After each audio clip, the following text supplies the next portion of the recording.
जी हाँ दोस्तों, हाल ही में जानते हैं कि पवन सिंह और ज्योति सिंह को तलाक के बारे में बहुत सारी खबरें फैल रही थी।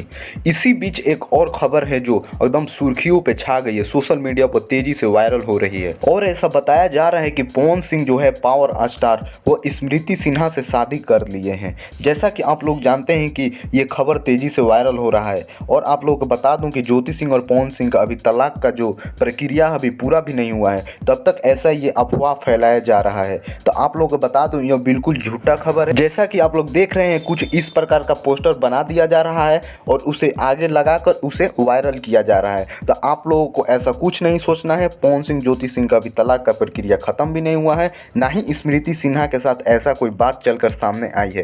अगर ऐसा कोई बात होता है तो आपको जरूर मैं बताऊंगा। तब तक चैनल को सब्सक्राइब करके बेल आइकन को ऑन कर लीजिए।